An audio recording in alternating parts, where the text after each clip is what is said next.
Hello. ഇന്നത്തെ സെഷനിൽ നമ്മൾ നോക്കാൻ പോകുന്നത് എങ്ങനെയാണ് നമ്മൾ സുജിഷ്ക ERP-യിൽ ഒരു പർച്ചേസ് ഓർഡർ ക്രിയേറ്റ് ചെയ്യുക എന്നുള്ളതാണ്. അപ്പോൾ നമ്മൾ ആദ്യം തന്നെ ട്രാൻസാക്ഷൻസിൽ വരിക. ട്രാൻസാക്ഷൻസിൽ പർച്ചേസ് എന്ന് പറഞ്ഞിട്ടുള്ള ഓപ്ഷനിൽ പോയാൽ നമുക്കവിടെ പർച്ചേസ് ഓർഡറിൻ്റെ ഓപ്ഷൻ കാണാം. അപ്പോൾ ഇതിൽ നമ്മൾ സപ്ലയറിൻ്റെ ടൈപ്പ് ന്യൂ ആണോ അല്ലെങ്കിൽ രജിസ്റ്റേർഡ് ആണോ എന്നുള്ളത് സെലക്ട് ചെയ്യുക. അതിനുശേഷം നമ്മൾ സപ്ലയർ നെയിം ഇവിടെ നിന്ന് സെലക്ട് ചെയ്യാം. അപ്പോൾ ഇൻ കേസ് നമ്മൾ ക്രിയേറ്റ് ചെയ്ത് വെച്ചിട്ടുള്ളൊരു സപ്ലയർ അല്ലെങ്കിൽ ഇവിടെ നിന്ന് തന്നെ നമുക്ക് പുതിയൊരു സപ്ലയറിനെ ആഡ് ചെയ്യാനുള്ള ഓപ്ഷൻ ഉണ്ട്.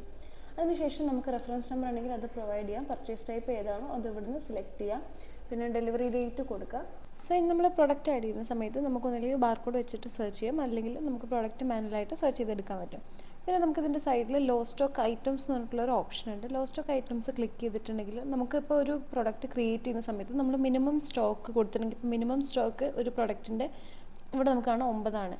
അപ്പോൾ ആ ഒരു 9-ൻ്റെ താഴെ എപ്പോഴാണോ ക്വാണ്ടിറ്റി കുറയുന്നത് അപ്പോൾ ഇവിടെ നമുക്ക് ഷോർട്ടേജ് ക്വാണ്ടിറ്റി അവൈലബിൾ ആയിരിക്കും. അപ്പോൾ നമുക്ക് ഇവിടുന്ന് തന്നെ വേണമെങ്കിൽ പ്രൊഡക്റ്റ് ഈ ടിക്കിലൊന്ന് ഇതാക്കിയിട്ടുണ്ടെങ്കിൽ ആ ഒരു പ്രൊഡക്റ്റ് നമ്മുടെ ഇതിലേക്ക് ആഡ് ആയിക്കോളും.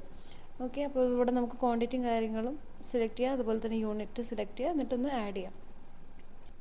ഇനി അതല്ലെങ്കിൽ നമുക്ക് ഇവിടുന്ന് പ്രൊഡക്റ്റ് ബാർകോഡ് വെച്ചിട്ട് പ്രൊഡക്റ്റ് സെർച്ച് അല്ലെങ്കിൽ പ്രൊഡക്റ്റ് ജസ്റ്റ് നെയിം ഒന്ന് ഇവിടെ എൻ്റർ ചെയ്ത് കൊടുക്കും. അപ്പോൾ ഞാൻ വാട്ടർ എന്ന് പറഞ്ഞിട്ടുള്ളൊരു പ്രൊഡക്റ്റ് ഒന്ന് ഇതിൽ ആഡ് ചെയ്തിട്ടുണ്ട്. അതിനുശേഷം നമ്മൾ പ്രൊഡക്റ്റിൻ്റെ ക്വാണ്ടിറ്റി ഇവിടെ കൊടുത്തു. പിന്നെ ഏതൊരു യൂണിറ്റ് ആണോ, പീസിലാണോ, ബോക്സിലാണോ അത് നമ്മൾ ഇവിടുന്ന് സെലക്ട് ചെയ്യാം. അതിനുശേഷം ഡിസ്ക്രിപ്ഷൻ എന്തെങ്കിലും ഉണ്ടെങ്കിൽ അത് ആഡ് ചെയ്യുക. അതിനുശേഷം ഈ ഒരു പ്രൊഡക്റ്റ് ആഡ് ചെയ്യുക. അപ്പോൾ നമ്മുടെ ലിസ്റ്റിലേക്ക് ഈ ഒരു പ്രൊഡക്റ്റ് അവൈലബിൾ ആണ്. ഇനി നമുക്കത് എഡിറ്റ് ചെയ്യണമെന്നുണ്ടെങ്കിൽ അല്ലെങ്കിൽ റിമൂവ് ചെയ്യണമെന്നുണ്ടെങ്കിൽ ഇവിടെ നിന്ന് ചെയ്യാൻ പറ്റും.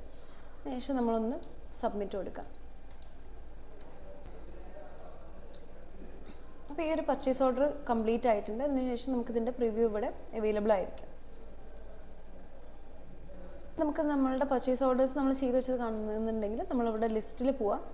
ഇതിൽ ലിസ്റ്റിൽ നമുക്ക് ഇതിൻ്റെ സ്റ്റാറ്റസ് കാണാം. പെൻഡിങ് എന്നുള്ള സ്റ്റാറ്റസ് ആണ്. നമുക്ക് ഇവിടുന്ന് എഡിറ്റ് ചെയ്യണമെങ്കിൽ എഡിറ്റ് ചെയ്യാനുള്ള ഓപ്ഷൻ, അതുപോലെ തന്നെ പർച്ചേസിലേക്ക് കൺവേർട്ട് ചെയ്യാനുണ്ടെങ്കിൽ കൺവേർട്ട് ടു പർച്ചേസ് കൊടുത്താൽ മതി.